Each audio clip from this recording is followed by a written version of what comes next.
All right. Good afternoon, everyone. Welcome to the Sedro Woolley Rotary Club, the greatest Rotary Club in the.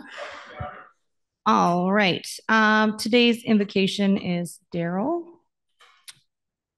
Our Father in heaven, we bow before thee again on this beautiful day and thank thee for the rain that we've had and for particularly the opportunity of gathering together as Rotarians and guests. We thank thee for the food and pray that thou might bless it to our bodies for strength and energy, and that we might be able to receive the help and understanding that we will receive from our guest speakers today. We again express our appreciation for the blessings that are ours and do so in the name of thy Son. Amen. Amen. Pledge of allegiance. I pledge allegiance to the flag of the United States of America and to the republic for which it stands, one nation under God, indivisible, with liberty and justice for all. And the four-way test. Is it the truth? Is it fair to all concerned? Will it build goodwill and better friendships? Will it be beneficial to all concerned? Okay, and Teak has our song today.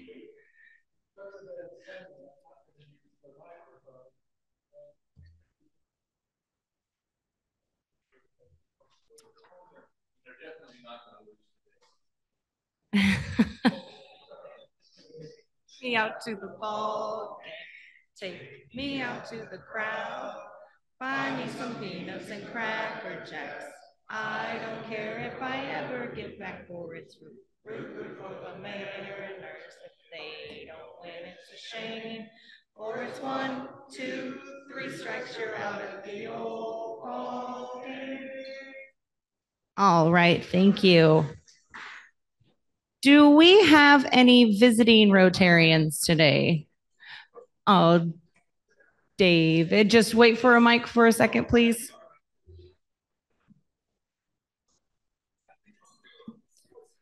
Hi, everyone. I'm pleased to introduce Lisa Marie Dean. She's a park administrator from Oroville, California. She was here last week with Don Stryker, and she's up here working at the park up here. So glad to have you here, Lisa. Welcome, Lisa Marie. Any other visiting Rotarians? How about guests of Rotarians? Nope. All right. Well, I don't actually know how many people we have here today, so we might not have a quorum, so the bylaws might not even matter today.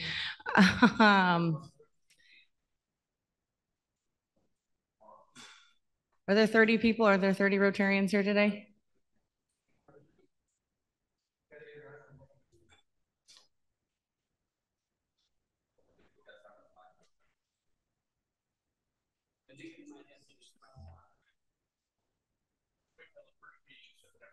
Yep, I will. Well, I guess I'll table this until I'll wait 2 more weeks and we can see if we have a quorum then. I will add that there was a suggestion of under Article 15, Section 4, adding that the prospective members not attend the regular meetings while they're tabled. So during the 2-week period where they're being presented to the general membership, it was reminded and suggested that the bylaws also reflect that those people that are prospective not come to regular club meetings during that time. So was there any other discussion on the bylaws right now, or? Good. Okay. Fun and fellowship at the fair. We have about 30 tickets left for the fair. I have them with me today. If you've already talked to Christina or myself and you're here, I gave the tickets to you. If you're interested, I have them. So August 10th, that's a Thursday. So after the meeting, Christina and I will iron out the details on where we're going to meet and all of the fun animals that we're going to look at together as a club. I vote for the goat costume contest, but that's just me. And Chris, did you want to say anything about the summer concert series, or?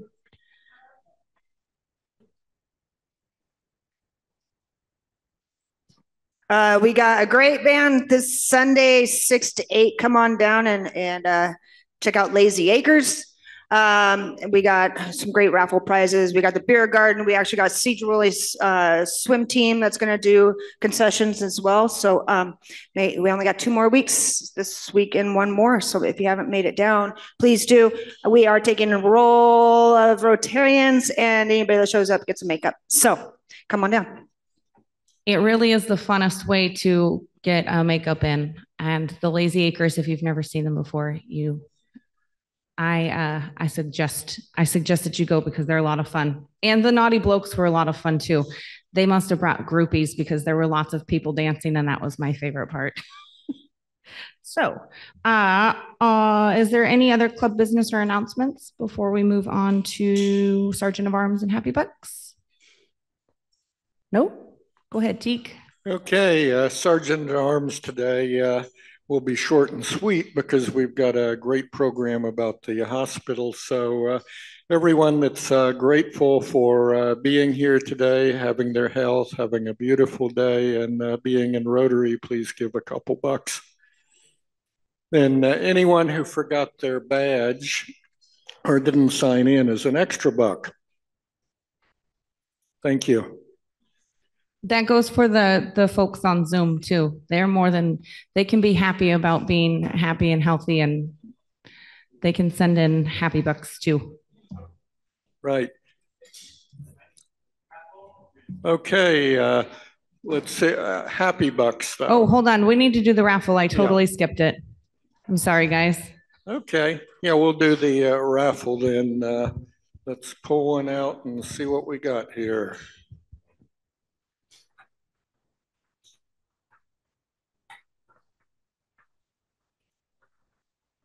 Number 64. Oh, Bill McCann finally won with 64.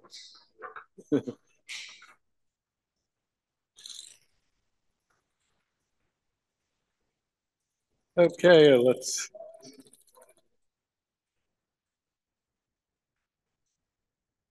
All right, 35 cash. That makes up for the last 10 or 12 times you didn't get anything. 35.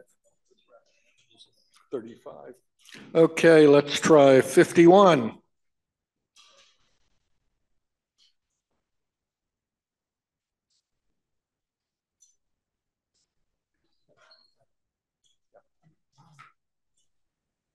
Yeah, that's good information. Thank you so much, Doctor. Okay, bottle of wine.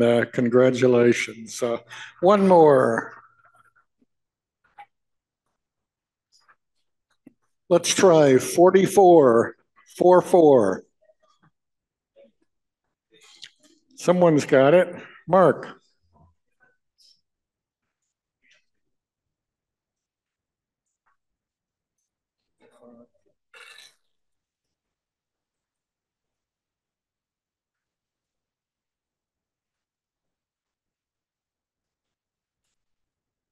$35 cash. Oh. Boy, big winning day here. That's okay. Okay, we better have some good happy bucks here to make up for that $70 we put out. And I just have a happy 10. I had a Papa and Thai Tuesday. Got to hang out with the grandson all day long. And yeah, I'd have to take off $1 for running into Mr. Van Loo over there. But a wonderful time, but a 4.5-year-old, I can see what he's going to be like as a teenager. That's all I have to say about that. Thank you. Yeah, I always think of that as I hope they weren't as bad as a teenager as I was, my grandkids. We've got some happy bucks online here. Sue says that she's got a 20. My brother had a kidney removed on Monday, and after a few complications, he is finally going home today. Wow. Yay.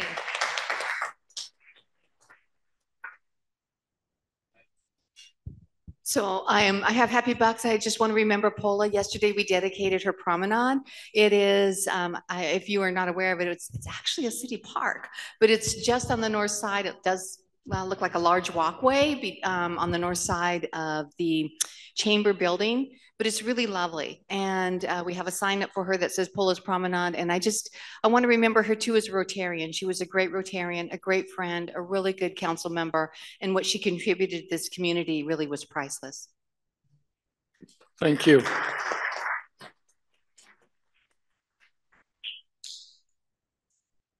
And I've got a few happy bucks right here. So along noting Pola, her service on Tuesday and then yesterday, pretty amazing. And I have to wrap this back. Pola was on Team January and I was the team captain. So back when we were working on getting programs, she recommended that I talk to Don Stryker of the North Cascades National Park. So that's how I created the relationship with Don, and now he's a member of our club. And that's what brought you here. So I'll always remember Pola for that and being such a great community leader. Also today, July 27th, my mom would have been 94 years old today, which is a really special day for my family. Next year, July 27th, 2024, the Gurney Tourney 2.0 will take place. It's the fourth Saturday in July, and we're all set and ready to go. Last Saturday, the 22nd, was the Gurney Tourney 2.0 for this year, and my family is overwhelmed and blown away at the generosity and support of the community, remembering our dear sweet Brian Gurney. So in light of that, under the auspices of BEEF, the Burlington Edison Alumni Foundation, next year we'll be able to give 2 scholarships, one to a young man and a young woman, in the amount of $3,000 each. So we're thrilled, we're just overwhelmed and grateful for the community support, remembering our sweet, sweet, sweet boy. Thank you, David. Any other? I'll give some of that money back. Bill, I'm giving some of the money back for my 35. So I have 2 grandkids here from New Orleans that are staying with us for a week. So we're excited about that. And then a friend of mine passed away recently. It's actually Pola's brother, Ray Kelly. And I believe they're doing a service for him tomorrow at 11 o'clock right over here. So Ray and I played football in college together. And I still say about Ray, he was a unique individual, but pound for pound, he was the toughest football player I ever played with. He was one tough son of a gun and a very bright man too. So here's to Ray, and here's to my grandkids being here. So. Thank you, Mark. Well, Ken and I are just happy and blessed that we got back from fishing with my brother Mike on the river. And it was kind of dangerous at all times. But we had a great time and we caught some fish. And I don't know if you knew this, but you know how Mike interprets legal things? So like if you catch your limit in the morning and put it in the freezer, process it and put it in the freezer, you can have another limit in the afternoon. Yeah, it's a new thing, you know. So I didn't check in with this Alaska Fish and Wildlife, but it's all good. So anyway, that's an attorney, right? He is a man of the law, and he anyway, happy buck for all that. Thanks.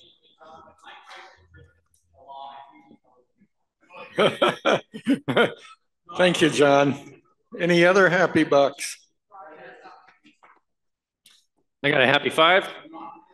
We pulled off our family reunion and it went without a hitch. And I want to meet this lady over here. Lisa, you're from Orville?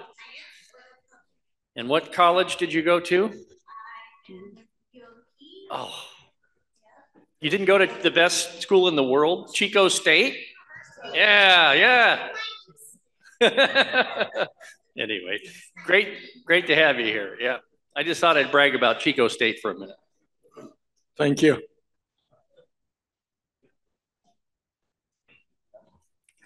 I got a happy buck. Here you go.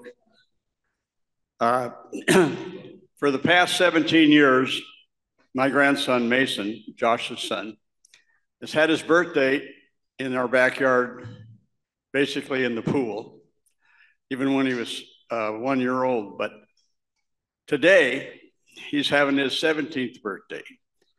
And for 16 years, And then leading up to the point where he could have his buddies, it's all been boys. But now that he's 17, his buddies are bringing their girlfriends. And he's got a girlfriend. So I don't know what I'm going to be hurting this afternoon at 3 o'clock, but it's going to be a surprise. I hope I make it. Thank you, Louie. Stay in the shade. So I got a happy 5 too. Got back last week from our fishing trip in Montana. Bill and Chuck were along. Chuck and I drove out there and saw some spectacular country. It was, the whole state is just about as green. They had lots of rainfall this spring and it's beautiful out there. We caught lots of fish, had a really great time just on the river. And then coming back, we took a new way home up through Thompson Falls and then up through Newport, Washington and over 20. So it was quite a trip. We also stopped and stayed overnight at John and Bert Hunters, and they said to tell everybody hi. They're doing really well out there. They need a little help for their rodeo they put on the weekend after our rodeo here. So they've got 13 members of their Kiwanis Club that put on this rodeo, and it's a huge undertaking. But anyway, that's my happy bucks. Thank you. So I just want to point something out here. 3 of the old guys table were happy today. And guess who was sitting with them? Me. Thank you. Great to have you at our table. Anyone else? I just got a happy 5, you know, with the concert series and everything going really well. There wasn't a lot. I mean, we did have quite a few that showed up last Sunday, but for those of you that didn't make it, you guys are really missing out, because I say the weirdest things when I'm on the mic in front of everybody, like telling everybody to spank their sponsors rather than thank your sponsors. So make sure you come down next Sunday, because like I said, I always mess up something when I'm talking in front of that many people, and it's actually quite funny. Thank you, Chris. Yeah, and thanks for all your work with the concerts. It was a great time last Sunday. Anyone else? Yeah, we've got a couple more here. Online. Kate Holland says she's got a happy 10 from me and Dad. Grandpa moved into a nursing home a couple of weeks ago, or Grandma. Anyway, she's very happy there and really enjoying making new friends. And we're happy about that. Great, thank you. And then, because my son is not here today, I'm going to step in for him with a happy 20. He got engaged this last weekend.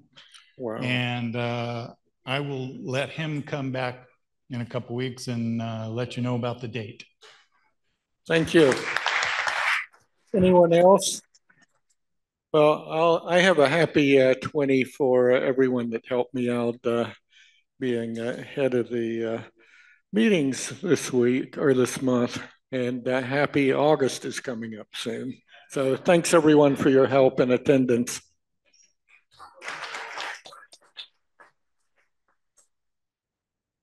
All right, we were a happy bunch this week. I love it. Is there any other club business that we need to take care of?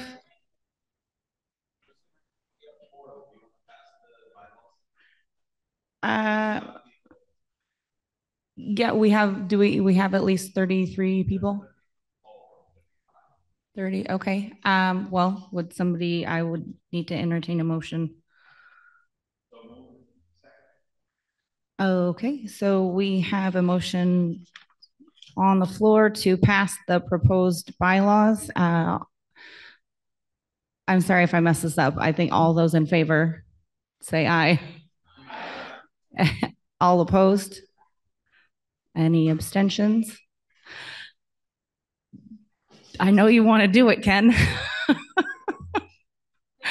All right, the motion passes. All right, we have some new bylaws. I'll take them to the board on August 8th. So, call for early leavers, and then I'm going to ask Teek to come up. He is going to present our presenter. Thank you, Christine. We've got Chris Johnston's going to talk about United General Hospital over the years, and Chuck Ruhl will come up also to say a few words of his experiences there.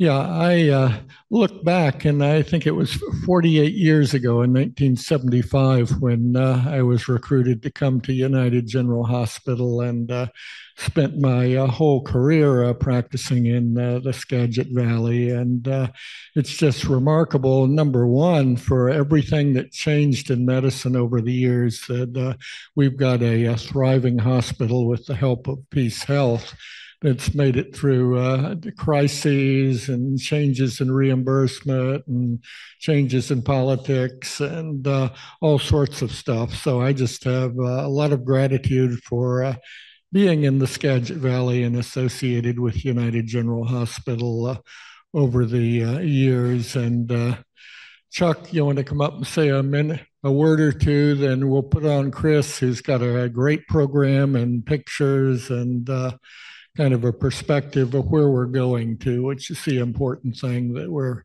functioning there now and we're going places in the future, and we're still here. Thank you, Teek.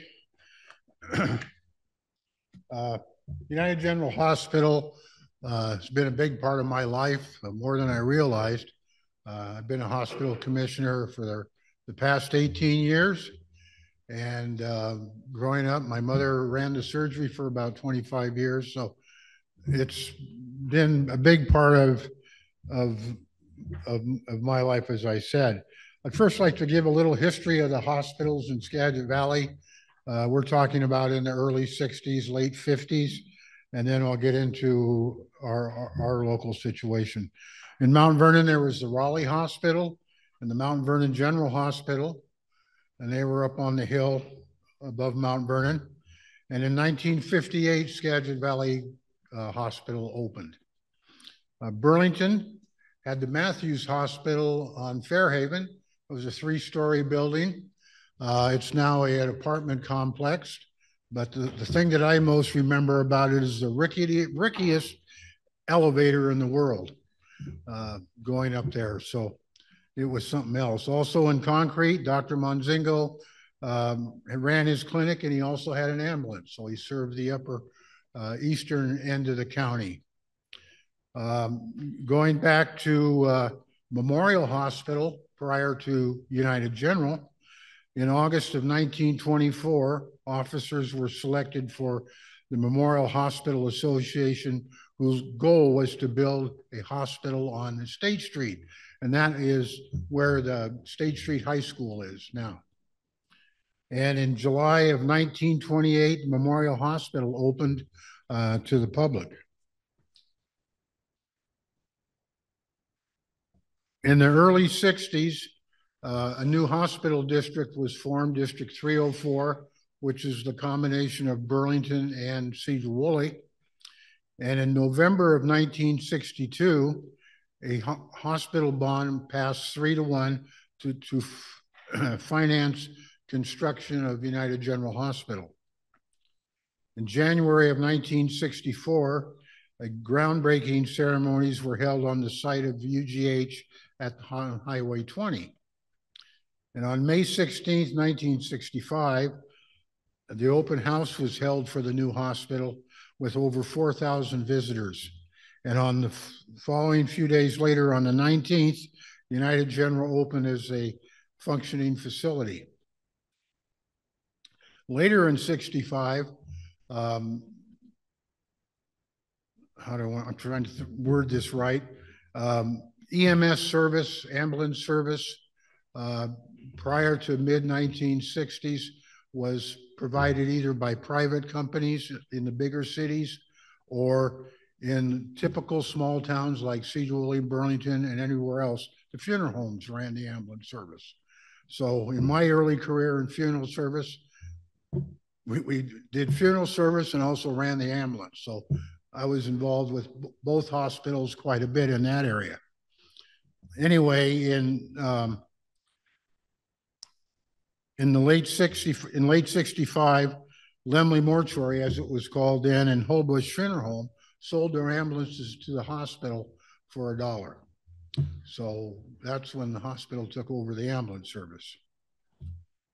In its heyday, the hospital was a 97-bed facility operating as a full operation, including surgery and cancer care, one of the strong cancer care centers in the Northwest. And some of the key physicians in the area at that time were predominantly well-known throughout the whole community. Everybody knew who they were. There was Dr. Bob and Dr. Joe Hunter. They were always referred to as Dr. Bob and Dr. Joe. Bob was a member of Rotary, was a past president in 1985, and also was the past president of the American Medical Association. Dr. Joe was the father of John, who was a past member here and former president, and his other son, Andy, is president of Savvy Bank. Joe McCann, Bill's dad, Jeff's granddad, one of the three generation Rotary families in this club. There was also Dick Gross, Delbert Hopke, Merlin Fish, who was Darrell Skiles' father-in-law, and also longtime anesthetist at the hospital in surgery was Harold Anderson, who was John Maturin's uncle. Also, the doctors in Burlington were Dr. King, Dr. Wallen, and Dr. Powers. And they were all very prominent in our community. As time went on, after 2 affiliations with Skagit Valley that did not work and lower reimbursements, in 2004, United General was changed to a critical access hospital designation, and which allowed 25 beds plus 10 rehab beds. Also, with the ongoing changes, difficulty in recruiting physicians, and the environment of hospital mergers, on July 1st, 2013, I, as president of the board, signed the agreement with Peace Health to lease and operate the clinical side of United General Hospital. And Peace Health began actual operations in April of 2014. This was the best decision we ever made. This has absolutely been a complete success within the Peace Health system and for our hospital here locally. We're growing, we're sustaining, and Chris will go into more detail. I'd also like to acknowledge John Janicki as a former hospital commissioner, and it's been a great ride. I'm ending my term this year, so I figure I've done it. So, thank you.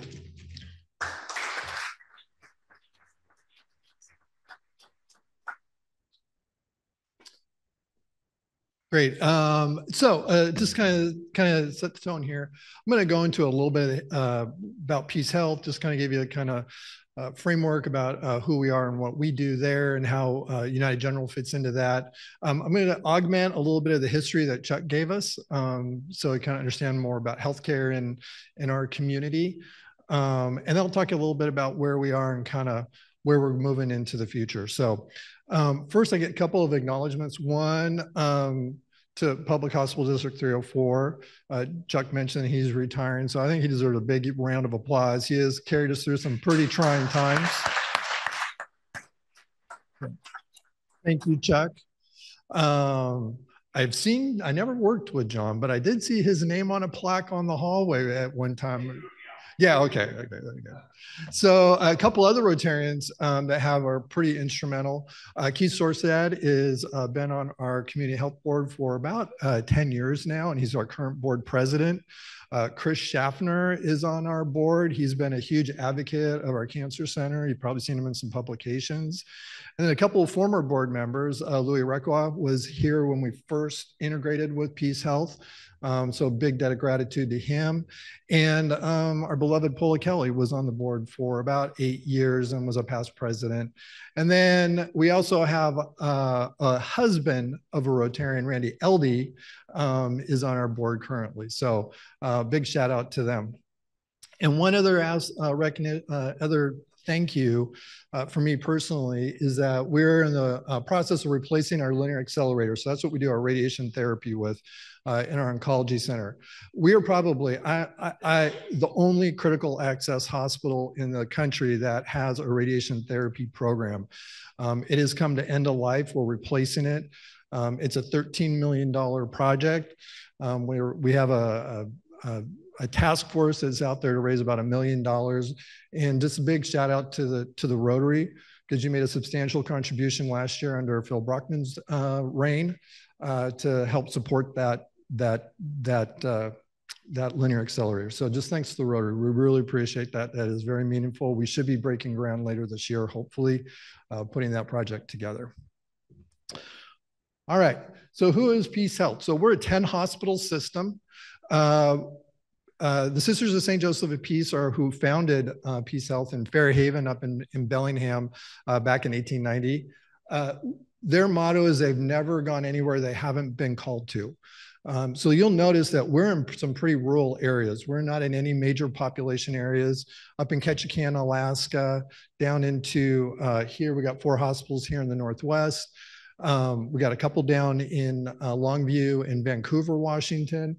And then we got 4 down there in kind of Central Oregon, Eugene, Peace Harbor areas. So wherever they have gone, it's been because the community has called and asked them to provide services for them. Up here in the Northwest, we have 4 hospitals. 3 of them are critical access. And a critical access hospital means that we have a limitation on the number of beds that we can have. Chuck mentioned we are a 97-bed licensed hospital, but we can only fill 25 of those. And then we get a different reimbursement rate from the government that kind of helps us in a rural community to kind of sustain ourselves. So we have our hospital up in Ketchikan, one over on Friday Harbor at Peace Island, us here, and then our large hospital within our network is St. Joe's up in Bellingham.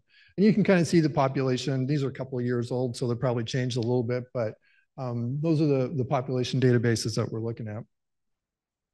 Here's Hospital District 304. It is a big hospital district. We often just think about it being in Sedro Woolley or maybe Sedro Woolley and Burlington, but we go all the way east past Concrete and Marble Mount.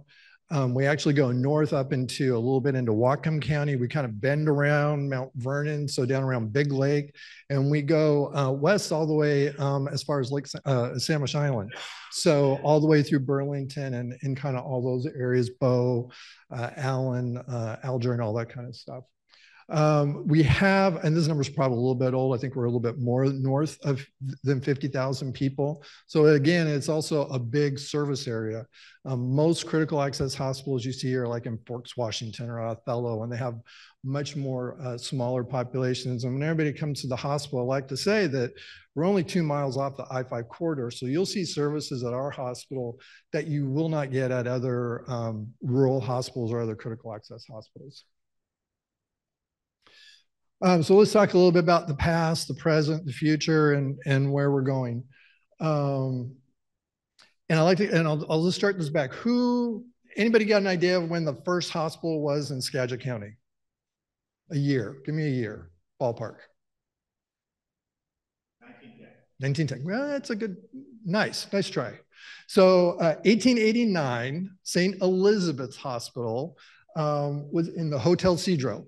And that's the correct terminology because all our historians here know that there was a town of Sedro and a town of Woolley, and then they combined to be Sedro Woolley. So they were over there on a township in Sterling in the town of Sedro, first hospital in Skagit County. And a lot of these hospitals that we see were private hospitals. So they were just maybe a doctor, maybe a traveling doctor and a nurse, and then they provided kind of really basic healthcare services. In the early 20th century, we had the Frazee Hospital. Dr. Frazee had that opened in 1909 on Ferry Street. And then that, because these were privately owned, he retired And then he closed his shop up, and Valley Hospital opened up in 1917 on Ferry and Bald. Now, I have not gone down and tried to locate these homes because these truly were homes that these physicians opened up to be hospitals. But if anybody recognizes those, I'd be curious. Those are very interesting historical pieces. As Chuck mentioned, things started changing in the right around 1928. We opened up Memorial Hospital. That was a 33-bed hospital, as you said, just right around behind us over here at the State Street High School site. That in about the 50s, I believe, went actually to 50 beds. They were birthing babies there. They were doing quite a much more modern hospital services. John, where were you born? Right there at the Memorial Hospital. Very good. And then in the Memorial Hospital was basically a community-owned hospital, and it was basically running at a deficit the entire time it was opened. And then there was a law passed in Washington State that created these hospital districts. So then in 1960, Chuck kind of talked a little bit about this, hospital districts were formed. So Sedro Woolley formed a hospital districts where they were able to kind of help support the hospitals in a different way. Before we get too far, over in Burlington, there's the Fairhaven apartment building now. Still standing, still there. You can go see that and drive by it. That was originally Burlington General Hospital in 1905. It closed for a little period during the war. Again, privately owned. And so the owners passed away or moved on. It closed for a bit, reopened as Matthews General Hospital in 1945. Again, operated at a deficit. They never made money. People just did it because they had a passion for healthcare and cared about the community.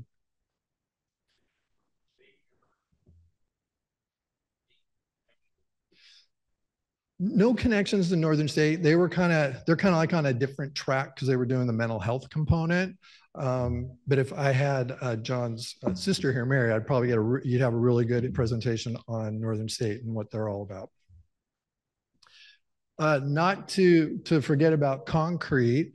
They had a hospital called the Mertz Private Hospital. Dr. Mertz was up there.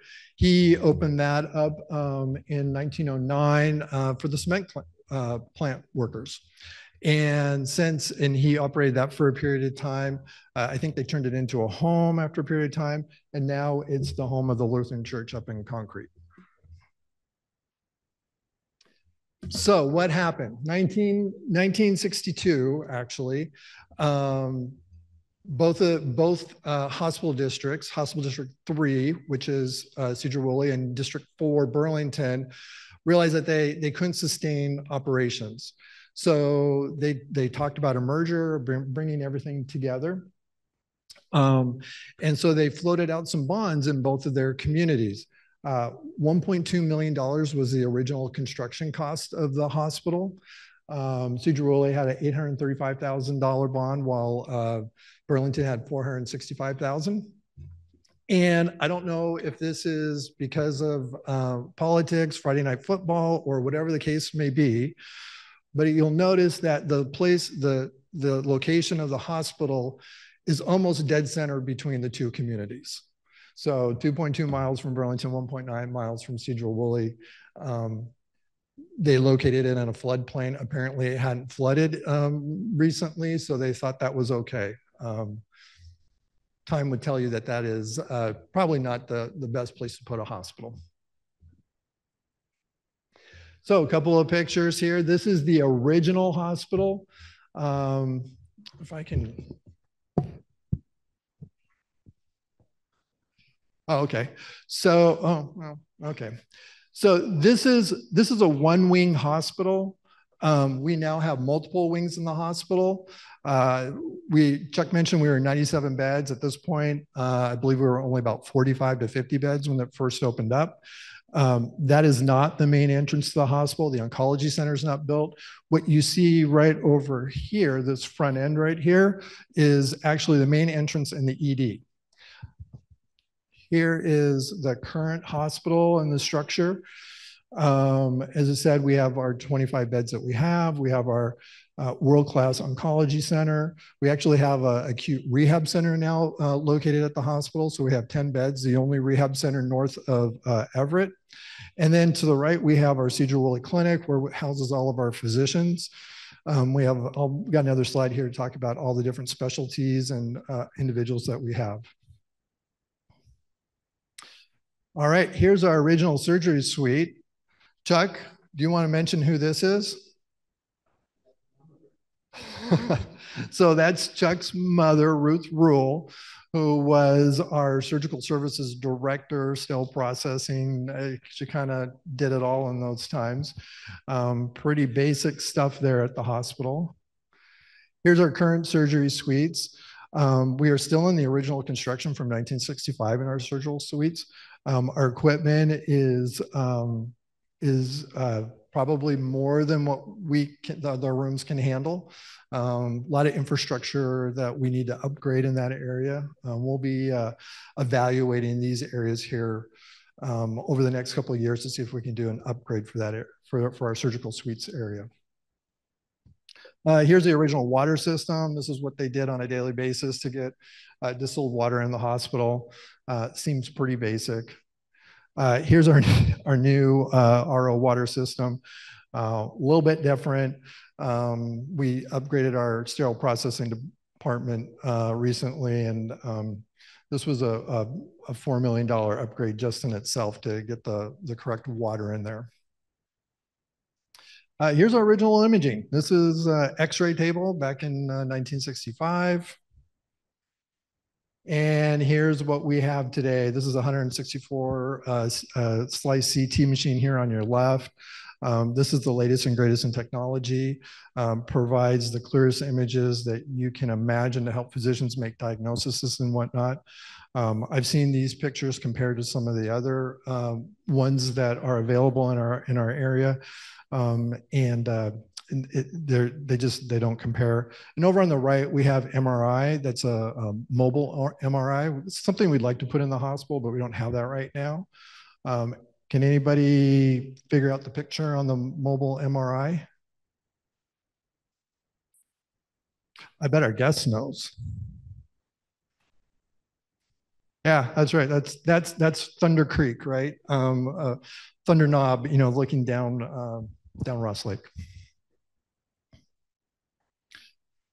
Here's our original kitchen back in 1965.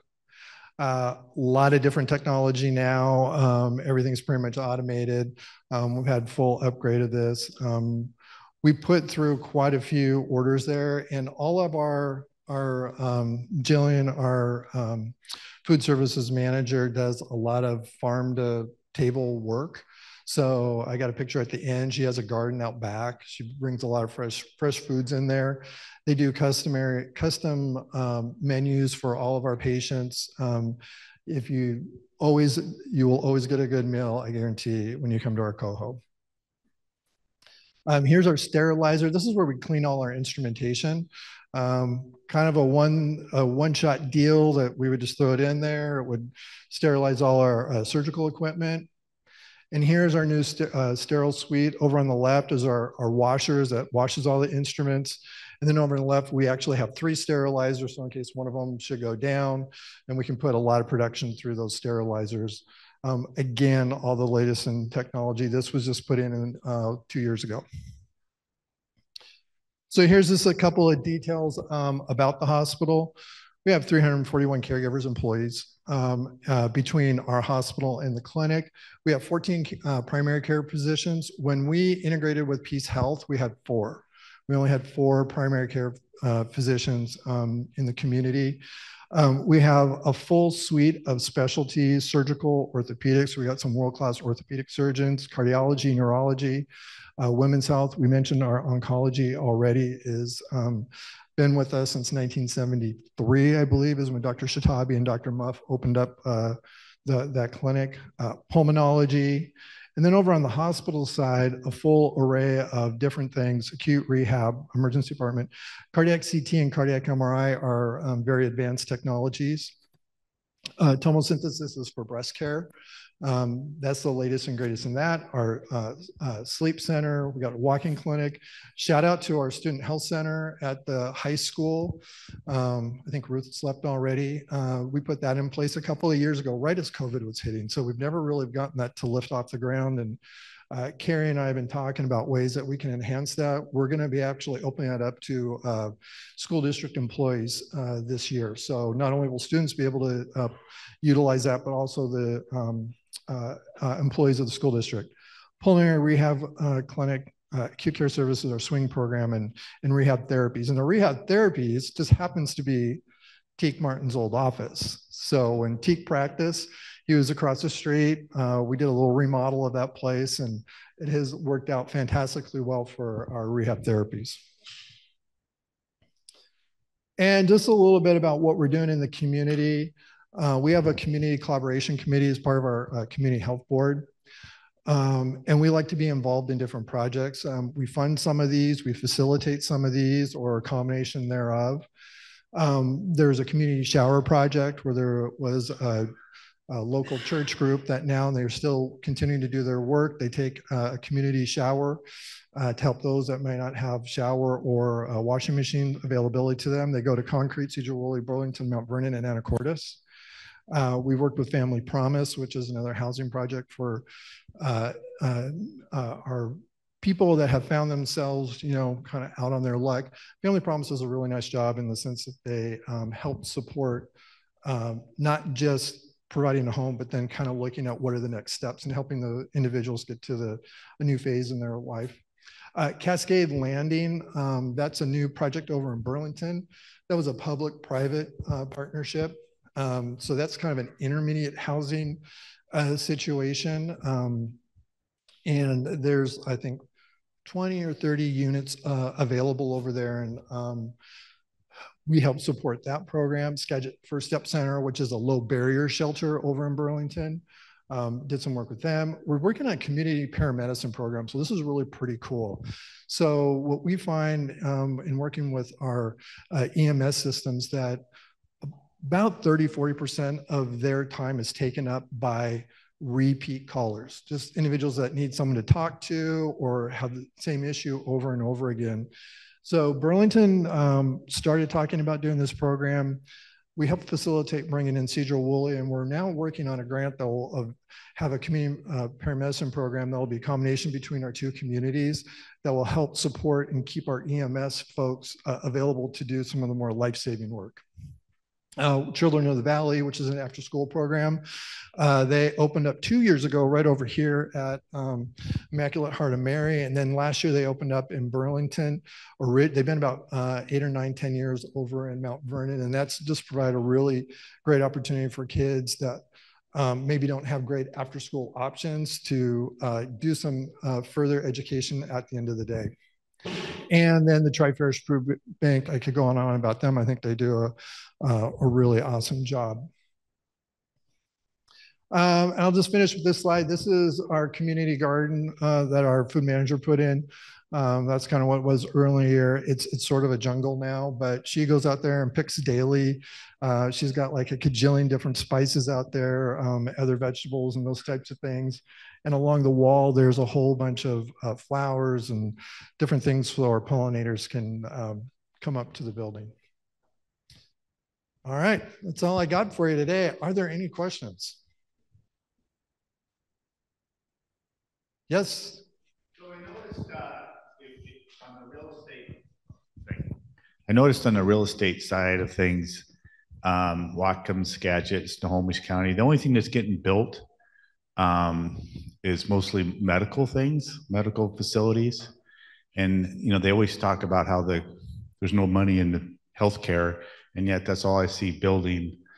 And I know there's a lot more building going on. So do you have any comments on what's going on there?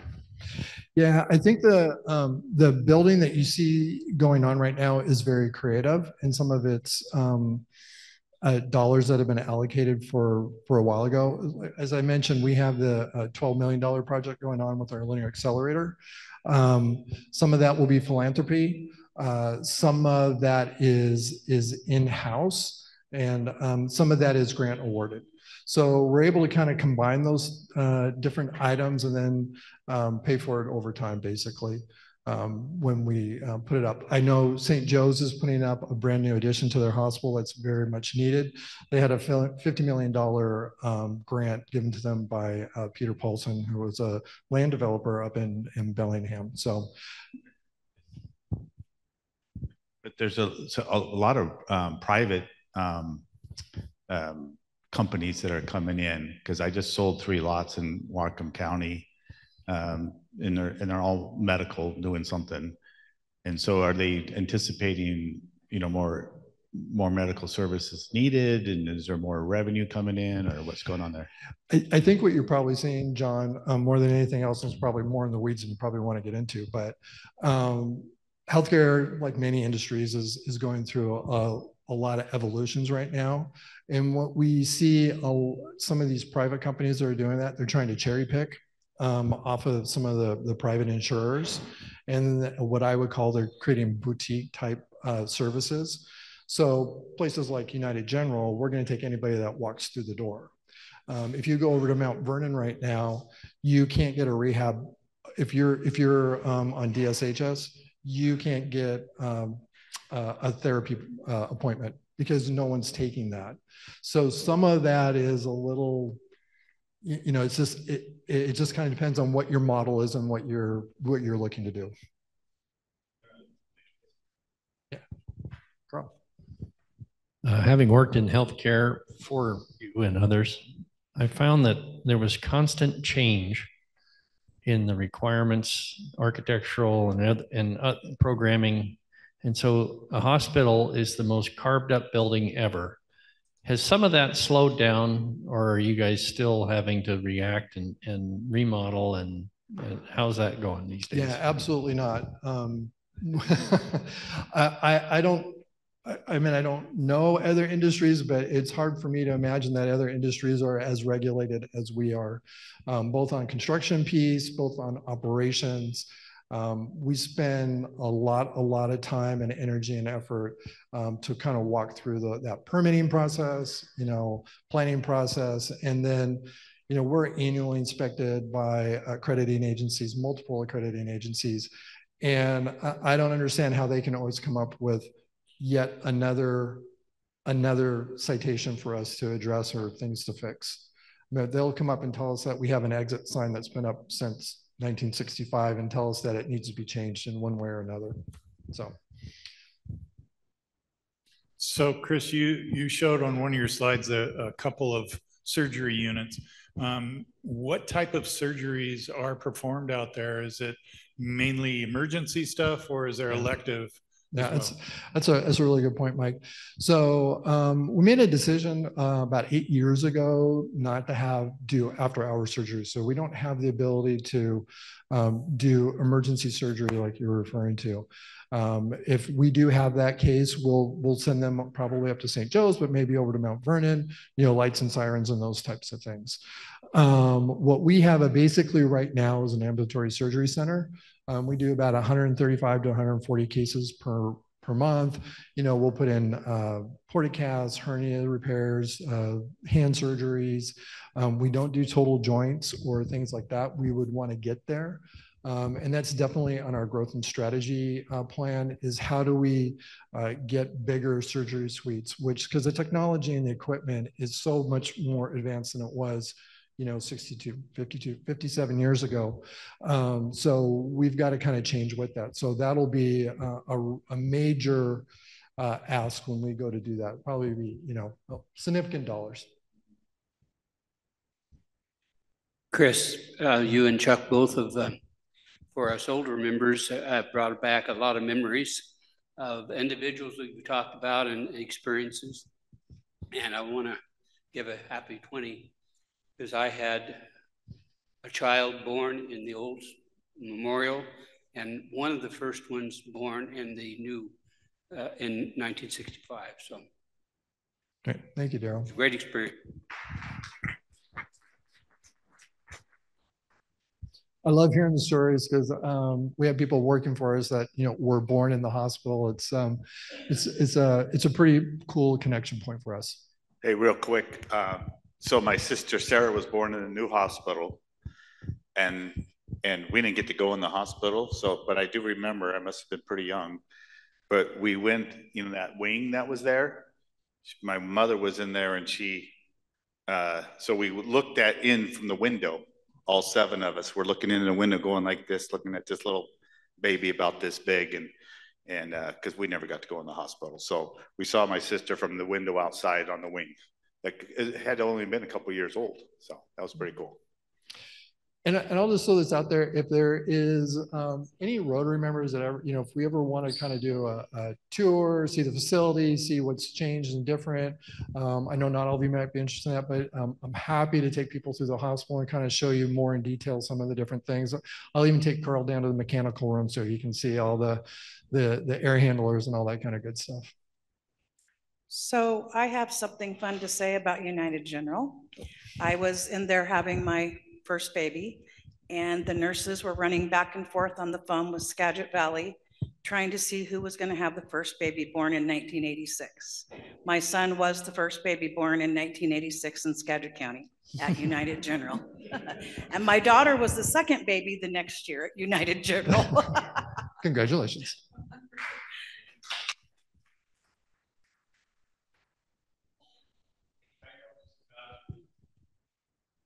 My wife Janice she was fighting cancer, and we ended up there getting some radiation treatment from Dr. Muff, and he was great, just a great doctor.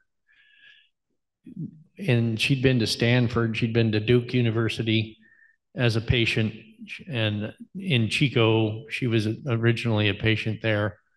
In all of the places we ever stayed, our best stay for comfort and just service was at United General. So. Okay. By the way, since you mentioned Dr. Muff, Chuck probably sees him across the fence every other day, but I saw him just recently. He is still doing well. He's actually still doing practicing still a little bit of medicine, doing it remotely. But yeah, he lives just over here next door to the hospital. So he is a foundation piece for United General. I think that's it, Christine. Over to you.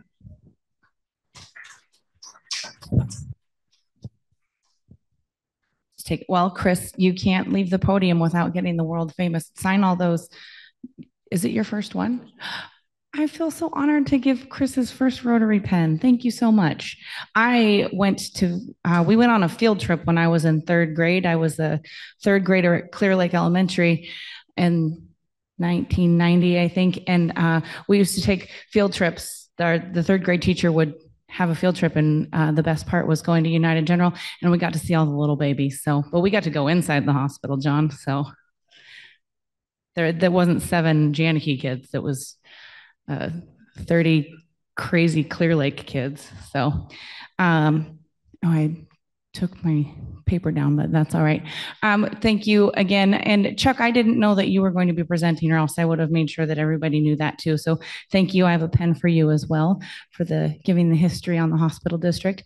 Thank you, Lisa, for joining us.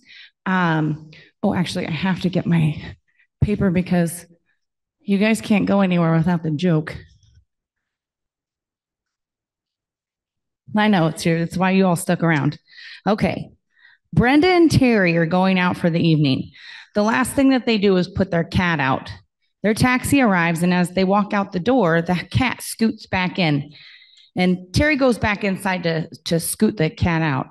And Brenda, not wanting the cab driver to know that there's not going to be anybody in the house, she explains to the cab driver, "Oh, my husband's just going upstairs to say goodbye to my mother." So several minutes later, Terry is exhausted, gets into the cab and climbs into the taxi. And he's, "Sorry, I took so long. That stupid idiot was hiding under the bed, and I had to poke her with a coat hanger several times before I could get her to come out." All right. Have a great week, guys.